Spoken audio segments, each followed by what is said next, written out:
एक बार की बात है, गौतम बुद्ध अपने शिष्यों के साथ एक गांव से दूर किसी बड्ढे नगर की तरफ जा रहे थे। गर्मी के दिन थे और रास्ता भी बहुत लंबा था। गौतम बुद्ध अपने शिष्यों सहित बहुत देर से चल रहे थे, जिस वजह से उन्हें बहुत प्यास लगती है। वहां से कुछ ही दूरी पर बरगद के वृक्ष की एक घनी छांव थी। सभी लोग उस वृक्ष के पास पहुंच जाते हैं। महात्मा बुद्ध अपने शिष्यों सहित वृक्ष की घनी छाया के नीचे विश्राम करने लगते हैं। बहुत देर से चलने की वजह से सभी का गला प्यास से सूख रहा था। यह बात बुद्ध जानते थे। बुद्ध ने अपने एक शिष्य को कहा, आप इस बरगद की छाया से 20 कदम दूर जाकर बरगद की 2 बार परिक्रमा करके वापस आओ। शिष्य वैसा ही करता है जैसा बुद्ध बताया। परिक्रमा के बाद जब शिष्य महात्मा बुद्ध के पास आया, बुद्ध बोले कि क्या आपको किसी ठंडी हवा का अनुभव हुआ था? शिष्य बोला, हां महात्मा बुद्ध, उस उत्तर दिशा की तरफ से मुझे कुछ ठंडी हवा की अनुभव हुआ था। शिष्य की यह बात सुन महात्मा बुद्ध शिष्य से तुरंत बोले कि उसी दिशा में चले जाओ। जरूर वहां से कुछ ही दूर पर एक तालाब अवश्य मिलेगा। उस तालाब से सबके लिए पानी ले आओ। शिष्य उसी दिशा में जब कुछ दूर जाता है तो वहां सच में एक तालाब होता है।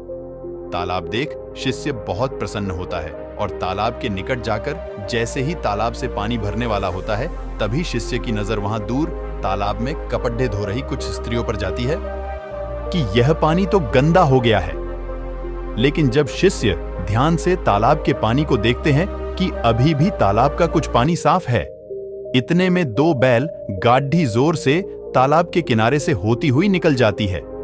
बैल गाढ़ी के पहिए तालाब की मिट्टी के ऊपर इतनी जोर से निकलते हैं कि तालाब के नीचे बैठी बहुत सारी मिट्टी तालाब के ऊपर आ जाती है, जिस वजह से तालाब का बचा हुआ पानी भी गंदा हो जाता है।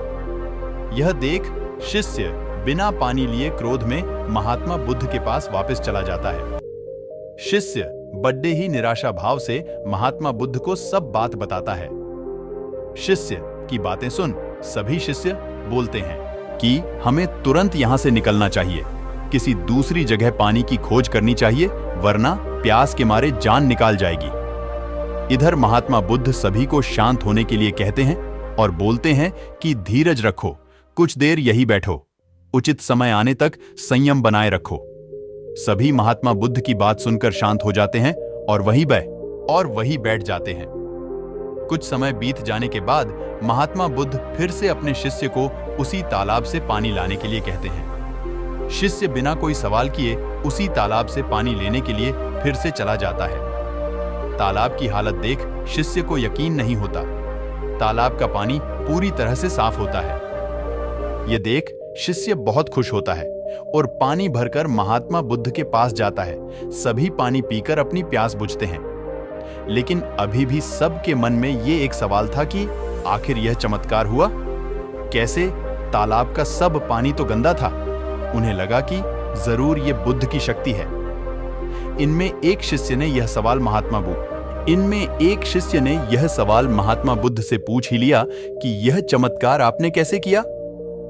शिष्य का जवाब देते हुए महात्मा बुद्ध बोले कि यह कोई चमत्कार नहीं, यह आपके सब्र का फल है। यह फल है आपके सब्र बनाए रखते हुए उचित समय के इंतजार का। जितनी देर हम सब लोगों ने सब्र किया, उतनी देर तक तालाब के पानी के ऊपर तैर रहे सभी गंदे तत्व और मिट्टी तालाब के पानी के नीचे बैठ रहे थे।